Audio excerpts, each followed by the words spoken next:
Hey there guys, I am SonicGhost and welcome back to some more Let's Play Sly Cooper and the Thievius Raccoonus. Last time we started to explore Raleigh's hideout here, and we took care of 2 levels here, getting ourselves 2 more keys. And we have enough to actually continue on into Raleigh's hideout and explore even more of the area. But before we do that, I want to go ahead and take care of the other 2 levels in this version of the hideout in particular. Hey Sly, you can adjust the game camera using the right analog stick. And to bring the camera behind you, click it. Breaking the 4th wall. I don't need any more 4th wall breaks. So yeah, he's just telling us we can adjust the camera with the stick, but at this point, we kind of all know that while playing video games because every single game nowadays with camera control allow you to change it with the stick. Even the PS2 era, this was starting to become more of a popular trend. So at this point, we kind of knew it already. So yeah, that one wasn't as helpful. But one thing he doesn't tell you is if you click in the right stick, it will center the camera behind Sly. Which that one's actually really useful to know. I don't know why he doesn't tell you that one, to be honest, because that's actually more useful than telling me I can move the camera left and right. Those rats got pegged. Raleigh appears to have booby-trapped this entire place. I'm gonna enjoy this. Don't you get it, Sly? If you step on that rug, forget about becoming a master thief. You'll be a master dartboard. Wait a second. What if I jumped into that barrel for protection? I don't know. It looks pretty risky and very unsanitary. Only one way to find out. It's time to become Sly Barrel. So this is just basically a shield. It also helps us sneak around a little bit, but we won't be seeing that right now because we gotta take care of this guy first. That one has flamethrower just burning the barrel. That would really suck.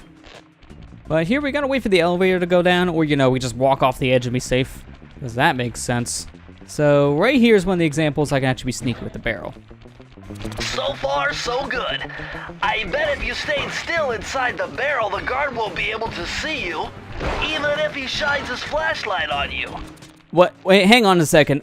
For starters, I didn't mean to go forward there at first, so he caught me a little earlier than I was expecting, but Sly's cane is just gone. Excuse me, Sly. Are you just gonna punch everything now? Here, I want to open this vault. Punch, punch, punch, punch. What the heck? I've never seen this before. I did say in episode 1 that the HD collection for Sly games here, they make them a little more glitchy than the PS2 counterparts. The conversion wasn't as smooth, but dang it, this just doesn't prove it. I don't know what does. And oh, there's my cane. It just randomly zipped back. What the heck? That's so weird. Oh. Man. Again, the HD conversion for these games was not the greatest. And I've never seen that one before. I did see Sly lose his head in Sly 2, so that's nothing too out of the ordinary.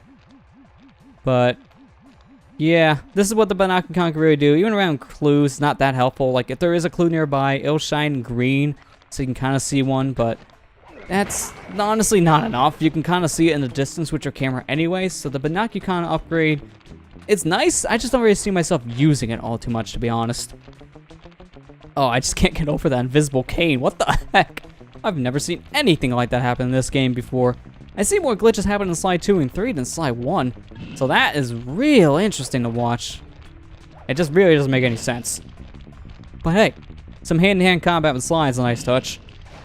I don't think he ever did that in any game he was in, not even All-Stars Battle on the PS3. Because Sly was one of the playable characters in the All-Stars Battle, the Smash Brothers clone for the PlayStation 3 and Vita. He was one of the playable characters there, but he used his cane to fight. He didn't use fists. But man, that would have been a really good thing to see. Missed opportunity. Just glitched the game there, and then it's just my fisting everything. Which sounds weird out of context, but trust me, I mean by punching. I don't mean anything weirder than that. Get your minds out of the gutter. So right here is really useful to stay in the barrel just because you can sneak past those little searchlights a lot easier just by stopping with the barrel, and then you're good. Don't have to worry about anything from there. But this segment here is a little annoying at first, but just smash open all the books, and then while you're waiting, grab all the coins. But you gotta smash those open right away, because otherwise you're not gonna get through the barrel. You can't jump when you're in the barrel. You can jump out of it, but you can't jump in it. Sometimes though, when you jump out of the barrel right in front of an enemy, it just acts like they found you right away in a way that makes the barrel almost feel kind of pointless to use. But at the same time, it's still better than just walking up to an enemy with Sly by himself, because he'll get caught immediately. So at least with this, you have a little more time to react.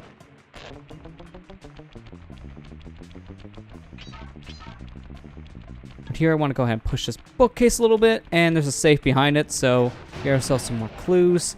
Get back in the barrel and take our time right here. Just stay in the barrel. There you go. Take this down and grab ourselves the last 3 clues. There you go. Let's head back over to that vault and get ourselves our new power, shall we? Hopefully this time it's something better than just looking your binoculars when you find things. Because I would like something more useful than that. Press the circle to enter the vault code. With the help of a straight edge and compass, the answer was simple. Dial in 242. How do you figure out a safe combination by using a compass? That line I never got. That just makes no sense. Like, oh, I looked north and I found the code written on the wall. It was 242. Trust me, Sly. I know what I'm doing. Outstanding! Another page from the Phoebus Raccoonus. This one features Dev Cooperindus' slow motion jumps. He used this to get by all kinds of airborne threats. Hit the triangle button while in the air to slow down time.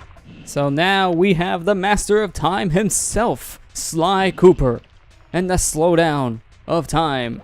So whenever we jump in the air, we just press the triangle button and it moves in slow motion. This is a double-edged sword kind of power, because at one point, it's actually a really useful ability because it makes platforming a little bit easier because now you can predict where you jump. But you move so slow, it's so hard to control exactly where you're going to be landing in general. Like, it is a really useful power, but also has some big problems with it too. Now, I was trying to use the slow motion to actually kind of jump around because I've done that plenty of times. You can jump on the edge of the little guardrail here and avoid those dart shots, but it's a little tricky to do. I really don't care that I took a hit because right outside I get another lucky charm anyway, so it doesn't matter. I just didn't want to use that barrel again because that barrel is slow. I don't mind using it once in a while, but if I gotta use it the entire level, that's a whole different story. So let's just get our lucky charm right here, and there you go. We're good to go. Let's get out of here. So we just have this level right here to do, and then we can move on. And actually, let me see. Can I just jump up here and then maybe get to the level a little earlier? I might be able to. I don't think I've ever tried this. Come on, Slide. Just get on the pipe. He slides so much on a pipe, which, you know, that makes sense. It is a round object. It's not a flat object. Okay, he can actually get up there, but it's really precise. Because what they want you to do is ride up a platform over here to our right. But I'm like, nah, I can just kind of do all this. But yeah, we'll just move on to the platform now, because that's a lot quicker than this. Sly, see that machine wheel? If my knowledge of mechanical engineering serves me right, applying significant rotational torque to achieve maximum velocity will yield a positive result. You mean something good might happen if I can get the wheel to spin fast enough? Isn't that what I just said? You know, just without the technical terms, yes, it actually was. So basically, you find a little treadmill machine like that, you keep on running on it, and then something will happen. Pretty self-explanatory, but yeah, Bentley is always wanting to show his knowledge because he goes above and beyond with those descriptions. That was not even close to layman's terms, Bentley, but we still understood what he was saying. Temperature's reading way off the charts in here. This must be the power source for the store machine. So basically, if we go through this level, we can actually turn off the power source for the store machine and I guess stop it from raining all the time. That'd be nice. I'll be careful not to get burned by the fire immediately. So let's select our dive here. I want to make sure I had that ready. The one thing I don't like about the power-up swapping here in general is that there's no easy way to do it. You just have to kind of cycle through all the powers you have, which early on isn't really that big of a deal because you don't really have too many things to work with just yet. But later game, when you have so many different moves in your arsenal now, it takes forever to cycle through all of them with just using the L1, R1 buttons. So, well, sorry, L2, R2. I got those two mixed up. I mean, the same thing, except that, you know, the functions are a little different, that's all. But it's just that when you have to cycle through all those powers just using shoulder buttons, it takes a while, and at times it's just a little monotonous, to be honest. I would like to have an easier way to do it, like some kind of power-up wheel, or even just to pause the game and select the power I want to use. Slide 2 and 3 do fix this problem, and even Slide 4 does as well, from what I've seen. It's just the first game in the series, they didn't really do that, so they definitely learned after just a couple different entries into the game. But I should mention though that this game here, this was actually made by Sucker Punch, and if you know this developer, they're known for making games like the Infamous series. So Sucker Punch here, this is really my second entry into one of their games because I did play Infamous before Sly Cooper. And the night and day difference in the tone direction with those two series, oh man, it's interesting. Because Sly Cooper is this cartoony game where you're going around trying to be super sneaky, and it's a platformer, so you're still trying to make these jumps that are impossible for any kind of real raccoon to make. Then you have Infamous, which is a giant open world style sandbox, where you're just kind of doing whatever in that game, really. You're pretty much doing whatever you feel like with electricity. That's pretty much it. With your electrical powers, you can go around, be the good guy, the bad guy. It really just depends on what kind of karma system you want to choose that day. So it's a night and day difference what they did. This was a pretty linear, straightforward kind of platforming game. And then Infamous is this open world style game instead, where you have a lot more options. They do make this a little more open world styled with Sly 2 and onwards, because at that point, you're not just going mission to mission like you are in Sly 1, you're actually just going around this big open area in general and just trying to do everything there mission based. So the level variety in Sly 1 is probably the most in general compared to Sly's 2 and onwards, but at the same time the themes I think get more expanded upon in Sly 2 onwards, because here you get to see all the same themes basically.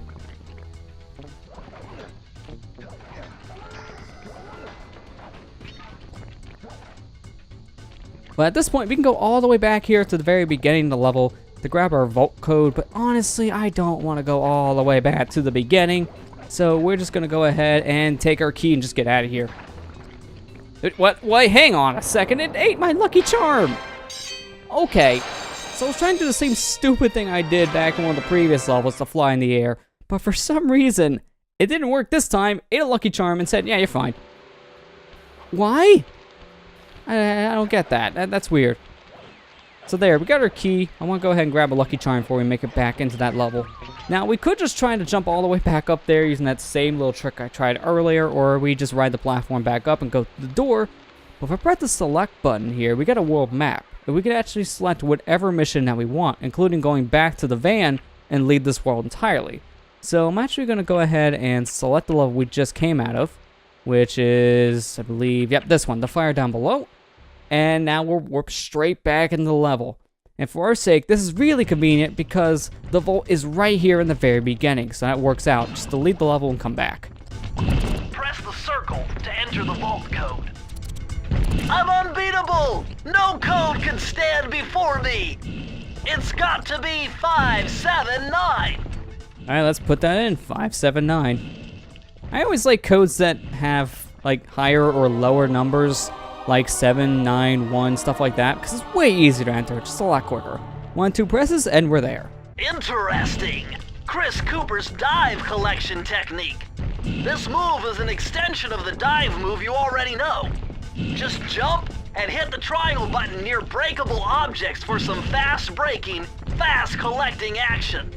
So basically think of this as the dive we've already been using, just now in the midair. So if we jump and press the triangle button, we'll do a ground pound style move. So this is actually kind of useful for taking out enemies that are below you. So when you're jumping down from a high area, just use the dive just to go straight down, and it's hilarious to see.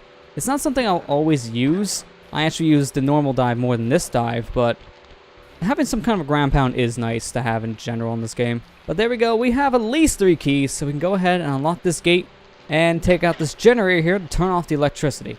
And it drops a whole bunch of coins that they really want you to get a horseshoe out of this, or a lucky charm, whatever you want to call it. I mean, it is a horseshoe technically, that's what it really is called, but the game itself refers to as a lucky charm for its obvious reasons. Astonishing! All my calculations led me to believe you had failed to knock out that generator. Never was good at math. Well, here's a real test for you. I found a way up to Raleigh's hideout, but unfortunately, it is doomed to failure. You're not gonna tell me I have to shoot myself out of that cannon. I'm afraid that's the only way. Now you're talking. You're really scaring me, man. Anyway, to get inside that thing, you had to steal all 7 of Raleigh's treasure keys. So what are we waiting for? You show me those hollow what's-its? You mean my holographic markers? Yeah. And I'll swipe whatever it takes to get shot out of that cannon and steal back my family's devious raccoonus. Sly just lives for danger. As soon as he heard he's gonna get shot out of the cannon, that just lit his face up like, oh boy! When do we get to go and shoot ourselves out of a cannon? That'd be fun. Like, seriously, this guy just lives with the danger, and he doesn't really care. But his teammates definitely care, because Bentley's like, oh, no, this is a bad idea. Don't do it. That would kill you. But Sly really doesn't care. Well, let's go ahead and make our way to Treasure in the Depths here, because this is actually our first instance of a level that's not a platforming one. And this is more of a minigame style level. You found it, Sly. This is where Raleigh's gang of crabs stashes his sunken treasure. Use your sub to blast them. The left analog stick controls the sub. Give it a try. Great! Use the right analog stick to fire its gun. That's it. Remember, you can always drive the sub in one direction while firing in another. To earn a treasure key, you'll need to collect all 40 chests. Do not let a crab take one into a tube. So this is very different compared to our normal platforming. We now have a shooting level. So the goal here is to collect 40 of these treasure chests, and then we're allowed to grab that key.